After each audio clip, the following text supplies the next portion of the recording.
Hello, everyone, and welcome to the Happiness Journey with Dr. Dan podcast, where every journey is worth living. My name is Dr. Dan, and I'm your host for today's episode. I'm a bilingual cognitive behavior psychotherapist specializing in anger management issues, both court-appointed and private, marriage counseling using the EFT method, dissociative disorders, narcissistic personality disorders, depression, anxiety, dream analysis, and also provide life, business, and retirement coaching support. I provide individual one-on-one session in English or in French, and also do group settings. If you need any assistance, reach out to DMV Therapy and Coaching Services at 301-325-1550, and our website can be found at lifecoach.drdanamzallag.com. Today, I'm very excited to have for our third episode of Season 8, a very special guest and educator, Angie Weber. And just like every of my past episodes, I will leave it up to the guests to properly introduce themselves, as no one can do a better job. Angie, the floor is yours. Thank you so much, Dr. Dan. Well, I'm excited to be here today and share part of my journey with you. So I have been an educator for over 5 years, really helping people detox things in their homes to bring in more natural products. But more recently, I've switched a little bit to help parents with some more support when raising their kids, and also how to help them themselves during this crazy time in the world during the pandemic. So during early 2020, I went through some personal trauma and really kind of started doing, the little steps of going to therapy. My marriage had hit a rough spot. So my husband and I were going to couples therapy once in a while. And as I was trying to heal from this trauma, what was happening is I was starting to feel like I still need to do something for me. It really came down to, I can't depend on anyone else to make me happy. It needs to be something internal. And so there wasn't anything anyone could do or say that was going to make me all of a sudden be happy, but I had to do the hard work myself. And I really had to start digging in how to heal from this current trauma, but also past traumas that had happened as well. And so through the encouragement of a friend, I enrolled in an intensive outpatient treatment, which I was in there for anxiety, depression, and trauma, which is the trifecta that most of them lovingly called it. And through that experience, I learned so much. I will say that I felt really guilty in the beginning, because I think as a mom and a wife and a business owner and all these other hats that I was wearing, we don't take a lot of time for ourselves to actually work on ourselves and to heal ourselves, because we wear this badge of busy as a badge of honor. And so I felt really guilty at the beginning of it, but now being on the other side of the treatment, I can tell you it was the absolute best thing that I've ever done. And during that time when I was learning these concepts like the window of tolerance that I know we'll be talking about today, and different resources to use for my own mental health and emotions, I started applying them to our kids, because they've been affected a lot in the last couple of years from the pandemic as well. And I saw these huge changes happening. They were able to express themselves better. We were able to have better conversations, more open communication, and really helping them setting themselves up with these tools to better regulate their emotions and mental health in the long run.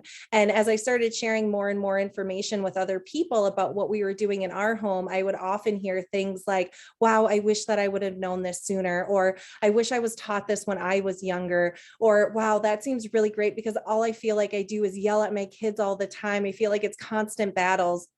And so I've really taken my love of natural products that can help us on the physical and emotional side, and tied it with these different concepts that I've learned through my own healing journey to help other people better manage their emotions.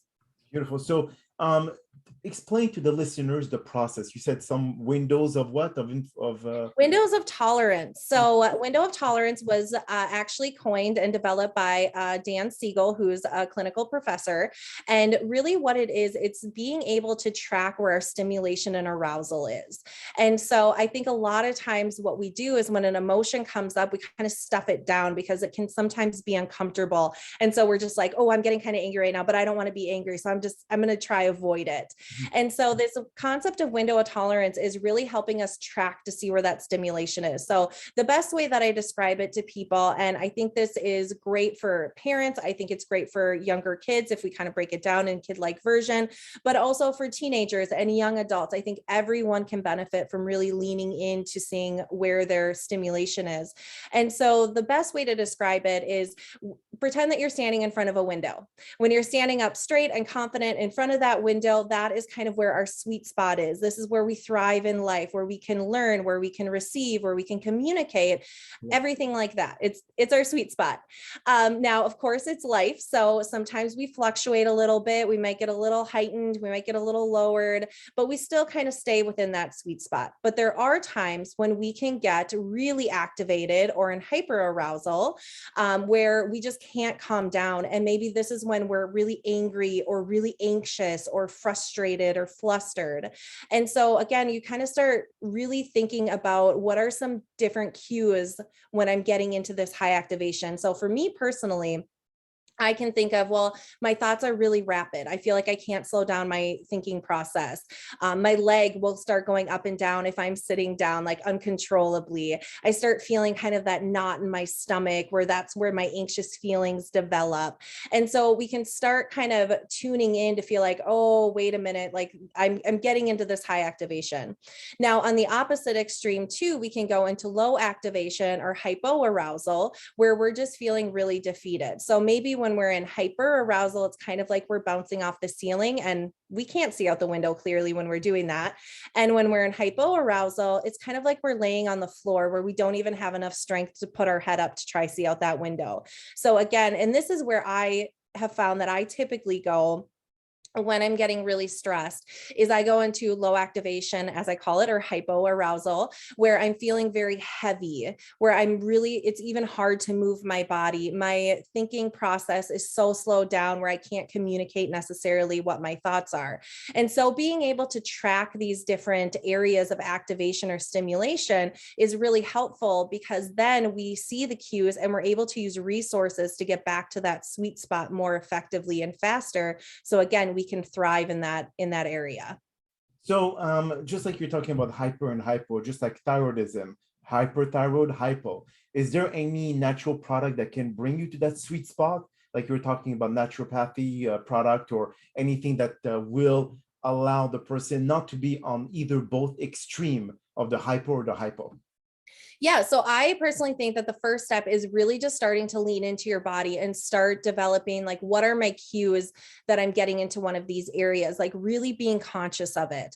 And you can also start kind of identifying, like, what are my triggers? Are there certain situations that I'm going to go into one of these extremes and not be able to calm down? So you kind of have to start doing some detective work, because my cues might not be the same as yours and vice versa, but you really just need to start paying attention. And you can look at the 5 core organizers, which is you think about your thoughts, your body movements, your body sensations, your 5 senses. And oh my goodness, I'm spacing on the last one here. Of course, that would happen, right? But it's really important to just kind of, again, start tuning in and figure out, like, what is happening when you're getting into those areas. And that's when we can use resources to help us bring. And definitely natural products, like essential oils, for example, are a great way to bring us back into that sweet spot or that window of tolerance. Because a lot of people have heard of things like aromatherapy, for example. But the reason why essential oils, when they're pure, work so well is because when we smell an essential oil, it works with our olfactory bulb in our nose, which sends signals to our brain that deals with emotions and moods.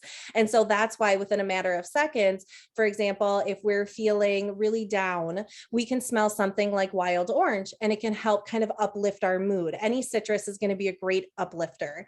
And so that's why that works so well. But of course, there are other ways that we can do that too. Like, we can go for a walk, we can do a breathing exercise, we can do one of the most common ones we use in our house is the 5-4-3-2-1 exercise, which is just a really great way to kind of bring us back into the present moment if we are getting into one of those extremes where we feel like we're kind of lost in thought and we can't focus. And so the 5-4-3-2-1, you can do it in your head or you can do it out loud, but you simply just list off 5 things you can see, 4 things you can touch, 3 things you can hear, 2 things you can smell, and 1 thing you can taste. And so, of course, we can always pair other resources like essential oils with that as well. But it's really figuring out what's going to work best for your body to help you get back to that sweet spot of the window of tolerance. Beautiful. So if we go back to your own experience and having learned some strategies to be able to kind of like get out of depression or anxiety and the trauma that you experienced. So how did this program that you're talking about was able to fulfill that need? Because obviously that may work for you, and as you said, that may not work for everybody else. So what are the common triggers that you found in your own personal experience that you were able to kind of like cope with them, be able to manage them, and not allow them to resurface again? Yeah. So one of the biggest things was learning those resources to do when I was getting triggered, because flashbacks and triggers were one of my main things that were happening extremely frequently in my everyday life, that would really kind of put me off track. And so really understanding and developing those, because even though I'd been in therapy for about a year and a half prior to this intensive outpatient treatment, no one ever taught me about this stuff. Like, it wasn't talked about. And that's what I was getting from a lot of other people that I shared it with, is they said, oh, I never even knew about this kind of thing, which has definitely fueled my passion to help educate, because this isn't like a secret code or, anything that you have to go to school necessarily to find out. It should be common knowledge, but it's just unfortunately not, because the conversation has to change. So definitely being able to learn about those resources that I could control and regulate my body so quickly with just simple little things was probably one of the most effective things. Now, it was an intensive outpatient treatment. So at the beginning, I was doing up to 15 hours a week of therapy. And let me tell you, that is a lot. It's like a part-time job. So there are a lot of times that I would get on and I would just be like, I have therapy hangover right now. I don't want to sit in my emotions. And then really trying to get through that guilt of like spending so much time on myself. Because, we hear the phrases like, you can't pour from an empty cup and things like that, but it's true. And so sometimes we have to take a step back and really focus on the healing so that we can have even better movement forward in the long run. So being able to learn about the resources, being able to tune in, and then also just understanding kind of what's happening in our bodies, how we react to things, it gave a freedom in a sense to like I said, I go into really low activation. So if my husband and I are having a difficult conversation or is talking about something really sensitive, I tend to go into low activation. And I used to feel really guilty about that. Like, what's wrong with me? Why can't I communicate or express? And then being able to learn that we pick up some of these traits from the time that we're very young on how we deal with conflict and different traumas and challenges, that it's just our body's natural way of reacting to it. So it kind of gave this freedom of like, there's nothing wrong with me. I just now know how to regulate things even better moving forward. Okay, but then here's what some listeners may say. They say, okay, that's great when you can actually heal yourself because you are in control of your own emotions and behavior. However, when you come and add an external trigger, an external individual that is a part of the equation, such as your husband or your kids, which you cannot really control per se, then how can you manage their own way of dealing with those same struggles? Because then are you weighing the difficulties on yourself, because then you're taking responsibilities for others' feelings? Or how do you do that? Do you teach him how to do it himself? How does that go for you? Yeah. So first of all, that definitely can get into the boundaries topic of, looking at where your boundaries are at with different people in your life or different things in your life. I mean, we can look at it for, my husband, my kids, my parents, my friends. We can also look at it for things like money and food and other kind of external things that we may be doing. And so that's definitely one of the pieces, is like making sure that you have your boundaries set up. And instead of just saying, have boundaries, really look at the different people or situations in your life and figure out, am I overbounded? Meaning like I'm keeping everything locked up. No way anyone's getting in. I'm cold. I don't want, to reciprocate anything. Or am I underbounded, which is I'm a yes person. I'm a people pleaser. You just let everyone in. And that's where a big toll can take as well. And what the goal is to have a healthy, flexible. So knowing that it's not rigid, it's fluid, and our boundaries are going to change based on situations. But at the beginning, of my trauma and healing journey, I had to be a little overbounded with some things compared to now. I'm a little bit, more of that healthy, flexible. So that's definitely one piece of it, is understanding and being okay with setting boundaries, and being able to say yes and no confidently to things and to people and to situations. And the better that you can identify your triggers, the more easily you're going to be able to realize, like, what resources am I going to be able to use to overcome that trigger and not let it have power over me, but letting myself have power over the situation.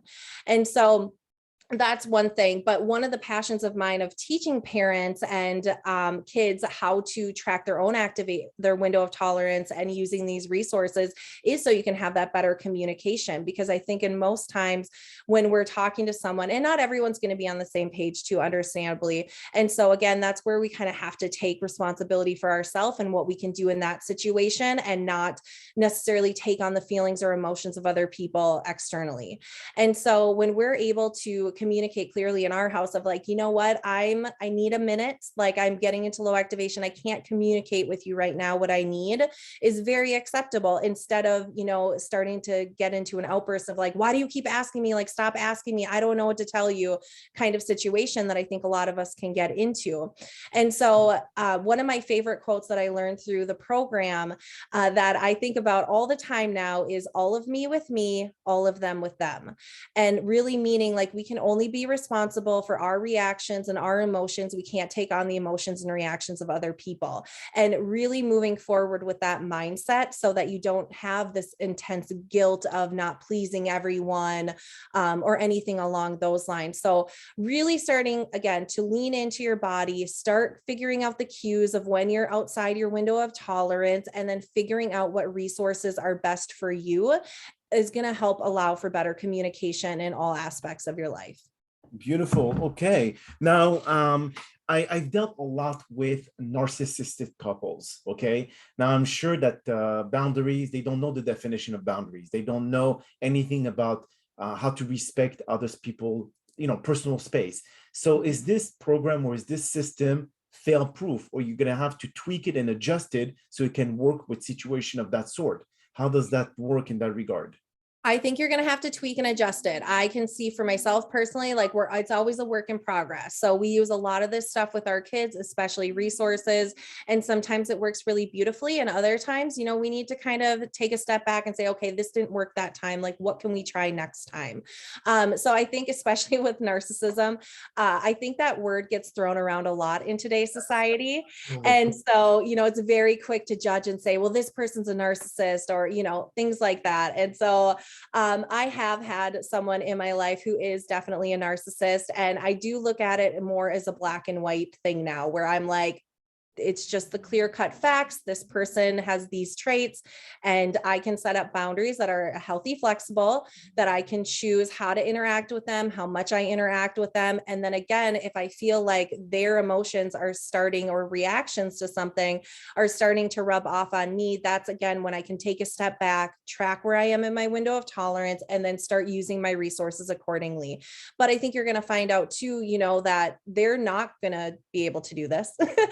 It's just not the way of a narcissist, right? So they're not going to be able to necessarily tune into their own body and understand, the boundaries and things like that. But again, all of me with me, all of them with them, we can only control ourselves. So when we start recognizing those triggers and situations that we need to step away from, the quicker we're going to be able to get us back to that window of tolerance, or to avoid that trigger altogether. So when it comes to, the program that you're talking about, is it something that anyone can access, or you're the only one who can represent it and teach it to others? Or how did you find out about it? You said that a friend of yours told you about it. So did you have to go to a specific location to be able to do this program, or how did that work? Yeah. So because of the pandemic, of course, at this time too, this was in early fall of 2021. And so everything was still very virtual, and they still are actually. And so a friend of mine actually had went out of state for an inpatient, treatment. And when I was talking to her, about her experience, she said, well, I'm going to do an outpatient when I get back. And I had, again, never heard of this. I think it's just not very common knowledge that this is a resource that's available for people. And so I just started doing my own research around our area. And I was looking up different, clinics and therapy centers that offered this type of program. And I ended up inquiring about one. I did an initial intake of, would I be a good fit for this program? And I was. And so that's how I started. So I think, there are so many great programs out there based on where your location is. Mine was local to Minnesota here.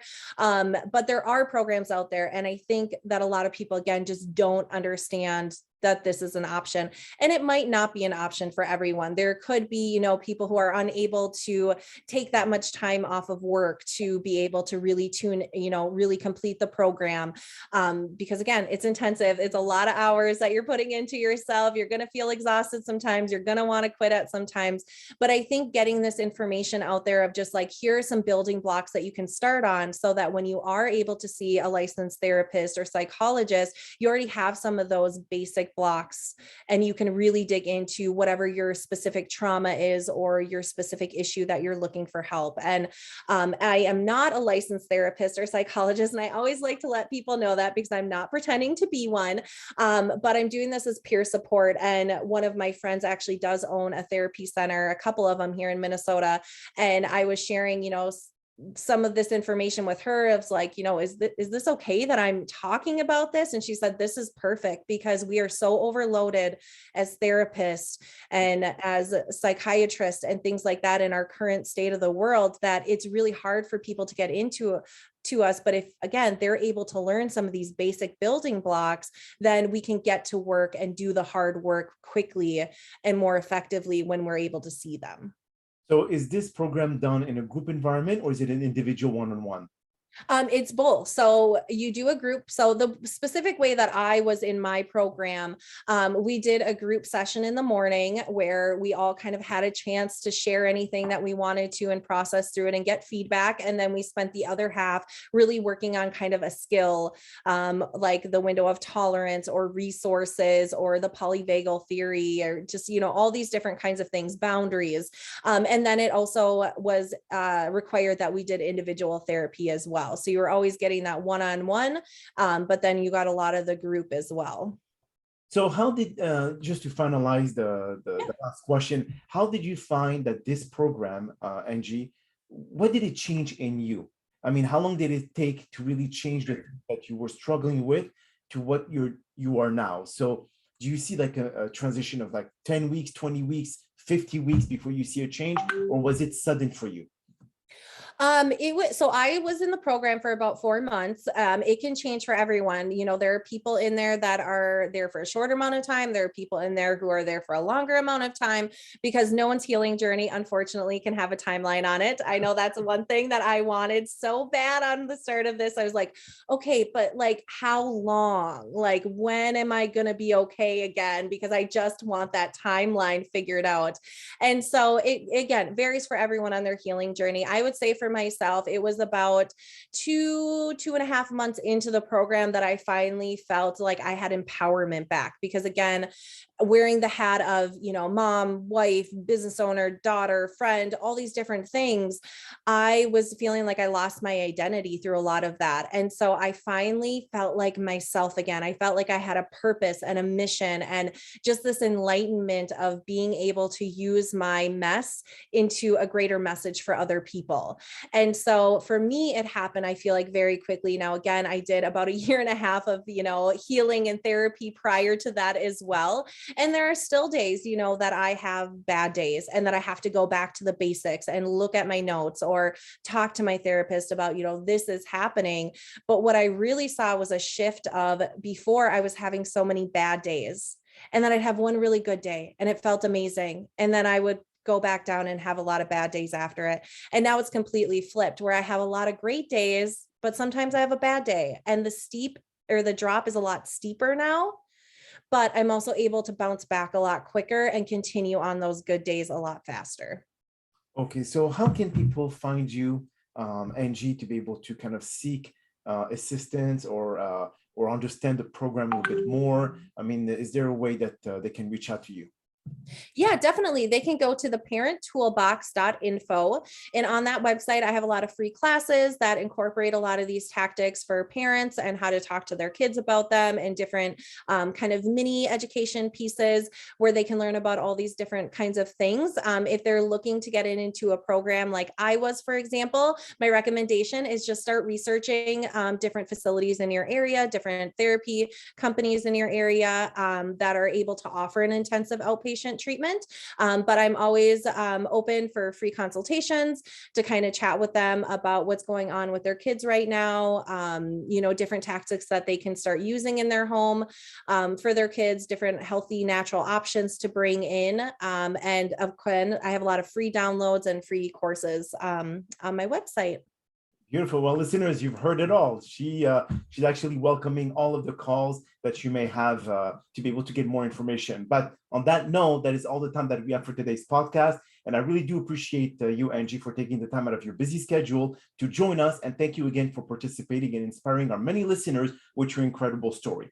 Now, we hope that you've all enjoyed today's episode. And I'm also very excited about the many upcoming guests that we have scheduled for season 8 of the Happiness Journey podcast, filled with inspirational stories just like the one that you listened to today. Now, here are some concluding words of wisdom. Zig Ziglar, the most famous speaker and crowd motivator of all time, once said, "People often say that motivation doesn't last. Well, neither does bathing, and that's why we recommend it daily." The same goes with happiness. It is not sustainable, as you must practice it every day. Nothing in this world is permanent, and we must, as humans, adapt to the external obstacle that may hinder our progress through life. We will experience challenges, illness, sadness, and so much more during this complex journey, but it will be left up to us to not let anything stop us on our track. You have the power to decide what will make you happy, what will motivate you, and what will help you overcome some of these unsurmountable challenges and guide you through safety and serenity. The only thing you can really control in this life is what you will do to achieve greatness. Despite the many odds of being against you, choose them wisely. My name is Dr. Dan Amzallag, and you may all keep pursuing your amazing journey in life.